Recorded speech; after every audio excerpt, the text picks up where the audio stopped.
멀홀랜드 드라이브, 멀할런드 드라이브.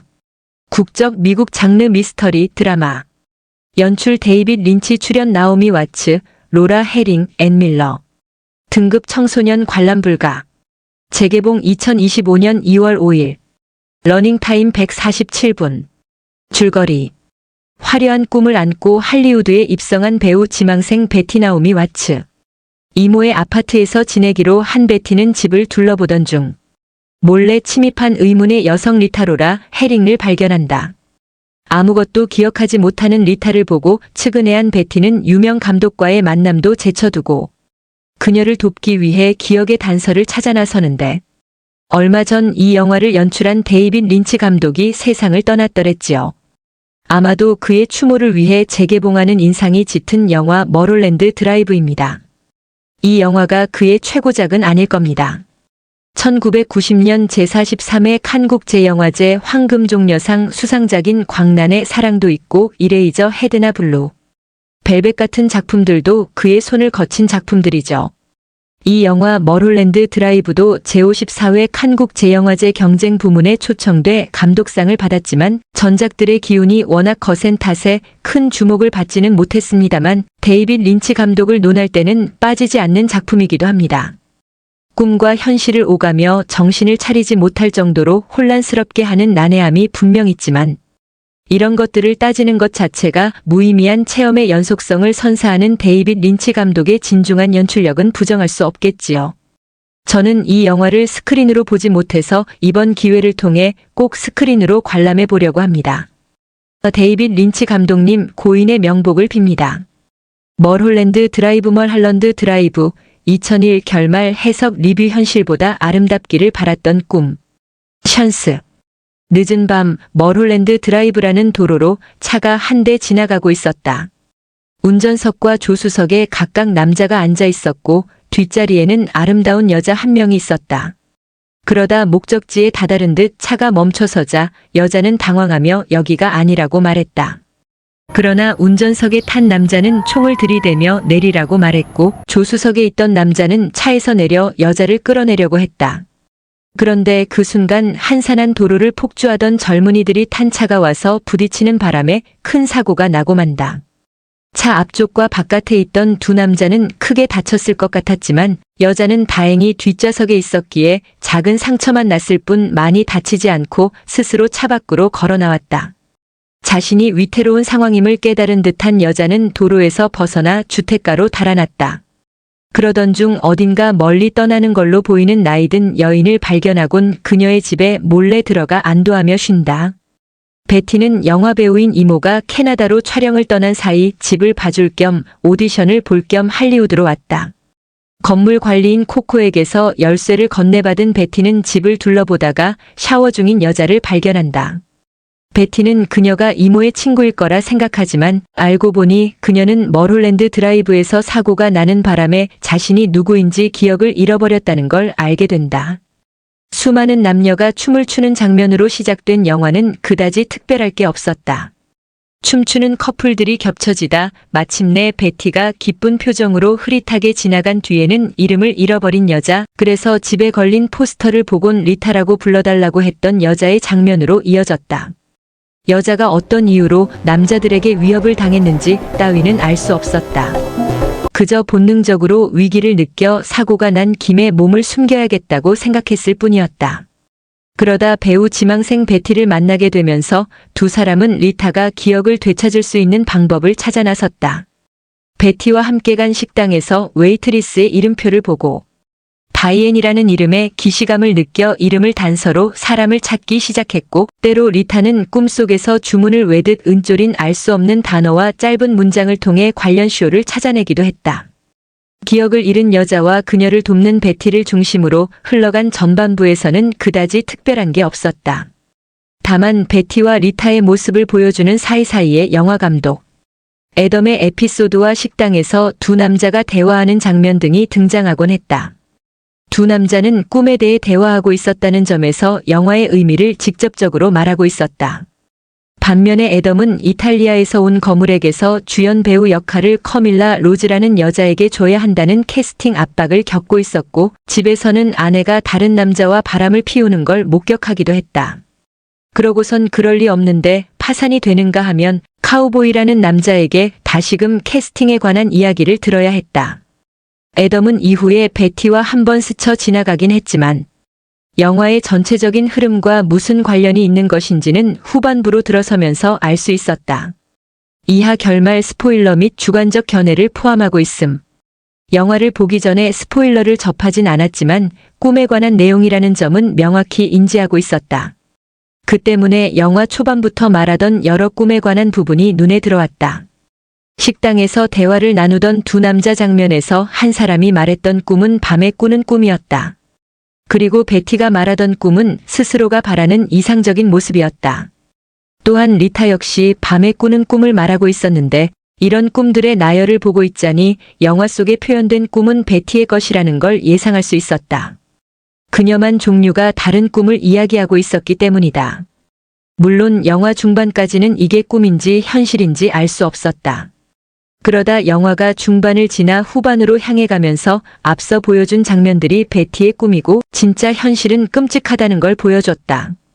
베티와 리타가 함께 기억을 찾으러 돌아다니면서 두 사람 사이에 애정이 생겨나 깊은 관계가 되었는데 그때 이후 진짜 현실에 다가가기 시작했다. 늦은 새벽 쇼를 보러 간 그녀들이 무대 위에서 노래를 부르는 여인을 보며 눈물을 흘리는 장면 이후에 다이앤의 집을 보여주며 사실은 베티가 다이앤이었음을 인식시켰다. 베티가 꾸던 꿈과는 다르게 현실 속 다이앤에게 희망은 존재하지 않았다. 연인 커밀라는 배우로 승승장구하며 주연 자리를 꿰차고 감독의 사랑을 듬뿍 받는 반면 다이앤은 그저 그런 단역만을 맡았다. 거기다 언제까지나 변하지 않을 거라 생각한 커밀라와의 사랑은 성공이라는 목표를 위해서라면 가장 먼저 버려지게 되는 것이었다. 감독과 깊은 관계가 된 커밀라가 다이앤 앞에서 두 사람의 앞날에 대해 이야기하고 있었으니 다이앤 입장에서는 엄청난 배신감을 느끼게 됐을 것이다. 결국 다이앤은 영화 초반에 등장한 남자에게 커밀라의 살인을 청부하게 되고 환각 상태에 접어들어 베티가 함께 비행기를 타고 온 노부부가 손가락만큼 작은 모습으로 나타난 걸 보곤 권총 자살을 하며 끝을 맺었다. 다이앤의 현실은 너무나 끔찍했기에 그런 꿈을 만들어내게 됐을 것이다. 커리어를 쌓고 있는 커밀라는 다이앤의 꿈속에서 기억을 잃은 채 누군가에게 쫓기는 가명의 리타가 되었다. 그리고 다이앤 자신은 현실 속에서 도외시되는 존재였지만 꿈속에서만큼은 훌륭하다며 재능을 칭송받는 사람이 되었다. 그리고 다이앤과 커밀라 두 사람의 사랑 역시 현실과는 다르게 꿈에서는 아마 지속되지 않았을까 싶다. 베티가 꿈이라는 걸 인지하고 깨어나 다시 다이앤으로 돌아가기 전까지 말이다. 이해하기 힘든 난해한 영화 중에 꼭 꼽히는 작품 중 하나가 바로 머롤랜드 드라이브였다. 그래서 어려울 것 같은 예감의 개봉에 이어 재개봉을 하고 한참 지난 지금에서야 처음으로 보게 됐는데 생각보다 어렵다고 느껴지진 않았다. 부분으로 쪼개면 해석하기 어려운 점도 있지만 전체적으로는 이해가 가는 정도였다. 이해하기 어려운 영화를 종종 봐서 그런 걸지도 모르겠다. 그리고 누누이 말하지만 테렌스 멜릭의 나이트 오브 컵스를 이길 수 있는 난해한 작품은 아직까진 없는 것 같다. 어렵기로 유명한 영화라 처음엔 긴장하고 봤는데 점점 빠져들게 만든 묘한 영화였다. 꿈속의 베티와 리타에 이어 현실의 다이앤과 커밀라가 등장했을 때 풀리던 난해함이 인상적이었다. 그제서야 영화의 의미가 와닿아 굉장히 슬픈 이야기라는 생각을 하게 만들었다.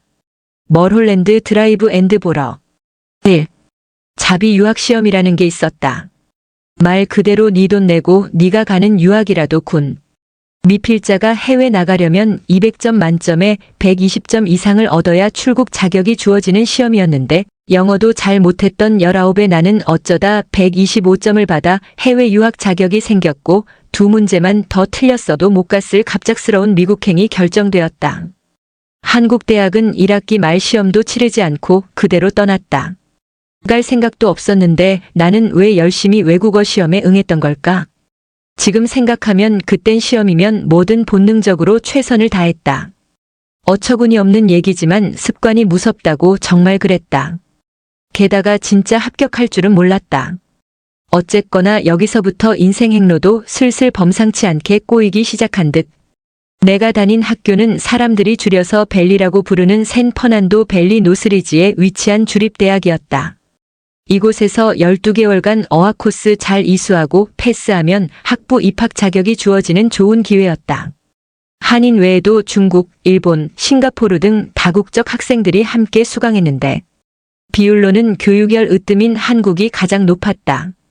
처음 몇 달은 꽤 열심히 했고 성적도 무리 중 상위권이었다. 일단 미국에 보냈으니 뭐라도 하겠지 하고 기대하신 부모님도 일말의 희망을 가지셨으나 송구하게도 나는 점점 공부를 열심히 하지 않았다. 하기 싫어서라기보다는 이러다 진짜 입학해버리면 계속 유학생으로 살게 되는 게 싫어서이기도 했다. 성적은 되고 형편은 넉넉지 않았고 인터넷도 노트북도 없던 시절이라 공부 말고는 할 일도 극히 제한적이었다.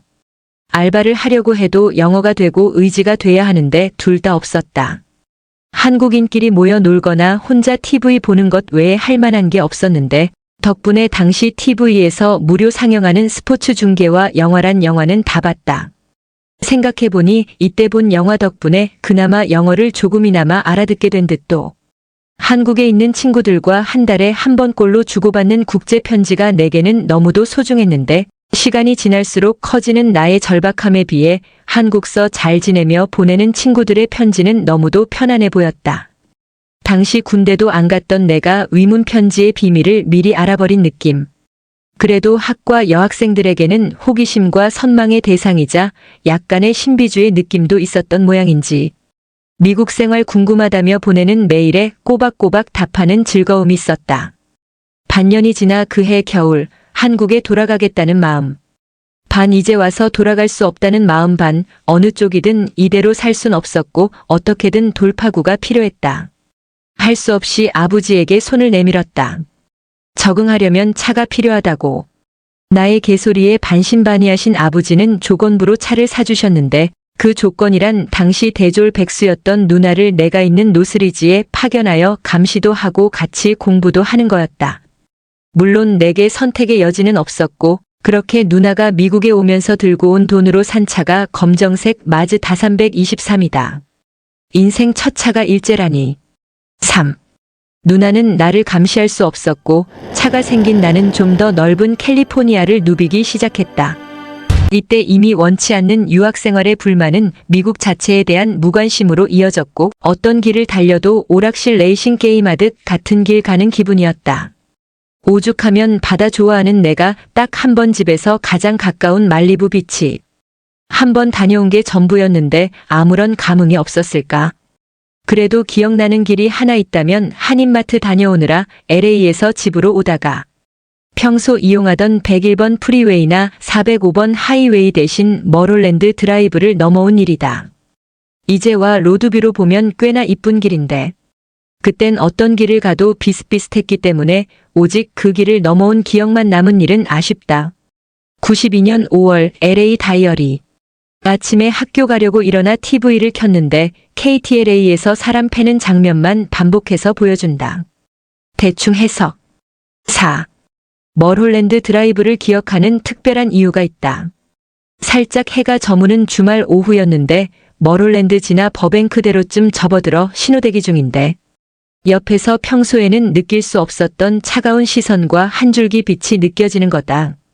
나를 위협하는 듯한 몸짓이 느껴지던 순간 신호가 파란불로 바뀌었고 나는 잠시 곁눈질로 흘겨보고 출발했는데 얼굴은 잘 보이지 않았지만 네모형 윤곽을 가졌고 하얗게 치켜뜬 눈만 보이는 흑형 하나가 운전석에 앉아 내 쪽을 이글이글 타는 눈으로 노려보고 있었다.